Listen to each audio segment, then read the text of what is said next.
My name is Shivakumar. I am doing a catering contract business last 3 decades. My company name is Nala Marriage Catering Service. We are doing catering A to Z, wedding catering and party orders and corporate lunches. Now we got the information from Mars Trading Corporation. Mr. Shekhar. He is introduced with blower and firewood stove. It is equivalent to, more than equivalent to gas consumption. அதோட வந்து ரொம்ப low cost. இப்போ case நீங்கள் consume பண்ணும்போது உங்களுக்கு மாதம் ஒரு cylinder வந்து 2000 ரூபாய் இன்னைக்கு industrial cylinder cost. But when you are using this வந்து உங்களுக்கு ஒரு நாளைக்கு 250 to 300 rupees தான் செலவு வரும். பட் ரொம்ப எக்கனாமிக்கல். பட் வந்து ஹோம்லி பாரம்பரிய சமையல் அந்த காலத்துலலாம் பார்த்தீங்கன்னா ஒரு ஃபாதர் மதர் எல்லாம் அந்த காலத்தில் வந்து ஒரு அந்த சமையல் பண்ணும்போது ஃபயர் உண்டு, அப்புறம் லிக்கோ கறி, அதுக்கப்புறம் கெரசின் வந்தது, அதுக்கப்புறம் கேஸு. இப்போ ரீஜென்ரேட் அந்த காஸ்ட் எக்கனாமிக் பார்க்கும்போது இது சாதாரண ஃபயர்வுட்டில் வந்து விறகு தான் வேணும்னு இல்லை, இந்த மாதிரி மர டிப்போவில் கிடைக்கிற இன்பிட்ஸு, சின்ன சின்ன மரக்கட்டை, இந்த மாதிரி எது போட்டாலும் இதில் கறி எப்படி அந்த புகை ஸ்மோக்கெல்லாம் வரவே வராது. சமையல் பண்ணும்போது பாத்திரம் அடிப்பிடிக்காது. அப்படியே லேசாக கறி பிடிச்சாலும் அலைமினாக போயிடும். அதோட இல்லாமல் வந்து கண்டினியூஸ் ஃப்ளேம், கேஸில் என்ன ஃப்ளேம் வந்து எக்ஸ்ட்ராக்ட் வருதோ அதே மாதிரி அதோட மோர் பவர்ஃபுல்லாக 1000 டிகிரி ஹீட்டில் வந்து நீங்கள் வந்து டெம்பரேச்சர் பண்ணிக்கலாம். இதுலேயே நிறைய மாடல் அடுப்பெல்லாம் இருக்குது. இந்த மாடல் அடுப்பை வந்து பர் மேக்கிங் சிப்ஸு ஒரு 200-300 லிட்டர் பால் காய்ச்சி அதை நீங்கள் வந்து மாவா எடுக்கிறதுக்கு யூஸ் பண்ணுறது, அதுக்கப்புறம் பெரிய பிரியாணி போடுறதுக்கு, பெரிய ஹோட்டல் இண்டஸ்ட்ரி எல்லாம் பண்ணும்போது இதை விட ஒரு எக்கனாமிக்கல் சேவிங்ஸ் வந்து வேறு எதுவுமே கிடைக்காது. அதாவது இந்த கேஸ்டிங் உள்ளுக்குள்ளே நீங்கள் என்ன கட்டாக இருந்தாலும் வெளியில் வந்தால் ஃபயர் ப்ளோ ஆகும். வெளியில் நீங்கள் அந்த கேஸ்டிங் உள்ளுக்குள்ளே மேலே வெளியில் வராத மாதிரி அந்த ஃபயர் விட்டு இருந்ததுன்னா கான்ஸ்குவெண்ட்டாக அந்த கறி ஃபுல்லாக இதாக ப்ளோ. சார், இப்போ இந்த ஸ்டவ் உங்களுக்கு எப்படி ஃபீல் பண்ணுறீங்க? ஆரம்பிக்க பற்ற வைக்கிறது ஈஸியாக இருக்கா இல்லை வந்து சிம்பிளாக இருக்கு? என்ன பண்ணுறீங்க? பற்ற வைக்க எப்படி பண்ணுறீங்க? நாங்கள் ஒரே சின்ன ஒரு கற்பூர வெளியே ஒன்று போட்டுருவோம்.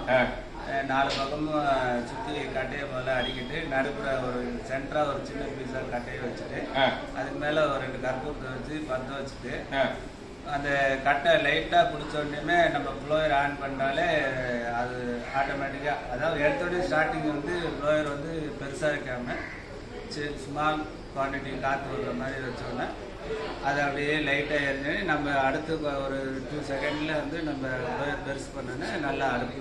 எவ்வளோ டைம் எடுத்துக்கிறீங்க சார் அந்த கற்பூரம் வச்சு ஒரு நார்மலாக ஃப்ளேம் வரதுக்கு உங்களுக்கு எத்தனை மணி நேரம் ஆகும்? என்ன ஒரு 2 நிமிஷம் ஆகும். 2 நிமிஷம் ஆகும்.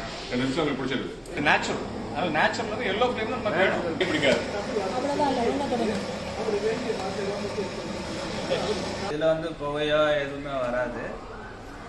அப்படியே அந்த எரிஞ்சு முடிஞ்சோடனே அந்த சாம்பல் கறி எதுவுமே இருக்காது. அப்படியே ஒயிட் கலரில் நம்ம விழுந்து மாதிரி அந்த ஒயிட் கலராக மாதிரி. இது வந்து கிட்டத்தட்ட ஒரு 5 கிலோ, அதாவது ஒரு 3 கிலோ போட்டிருக்கோம். சாம்பல் இவ்வளோ தான் வரும்.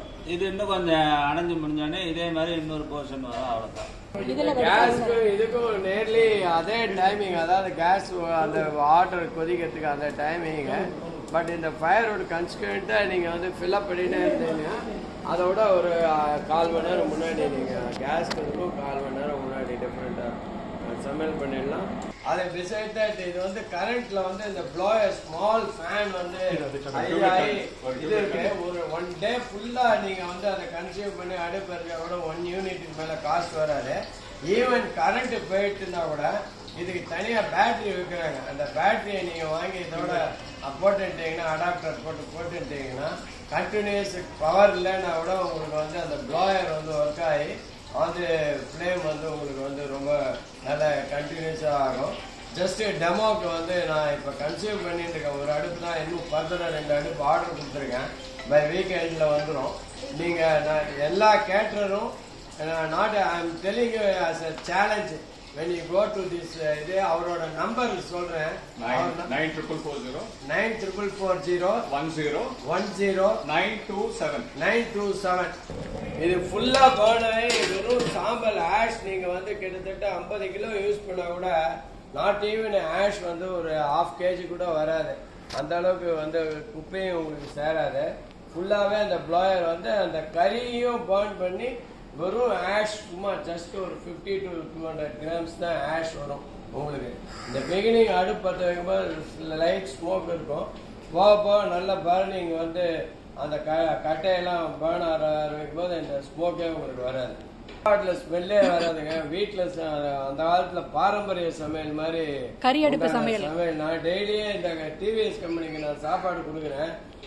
டெய்லியே இதை சாப்பிட்டு ரொம்ப டிஃப்ரெண்ட்டாக ரொம்ப நல்லா இருக்கு இந்த சமையல் அப்படின்னு சொல்லி அந்த இதுலேருந்து இந்த அடுப்பத்தை வச்சு வியாபாரம் பண்ணுறதுலேருந்து கேட்குறாங்க. ஆஃப்டர் சேல்ஸ் அண்ட் சர்வீஸ் இந்த ஃபயர்வுட் எங்கே வாங்கினா உங்களுக்கு எக்கனாமிக்கலாக இருக்கும், பல்க் சப்ளைக்கு அதெல்லாமும் வந்து இருந்து கோஆர்டினேட் பண்ணி கொடுப்பாரு.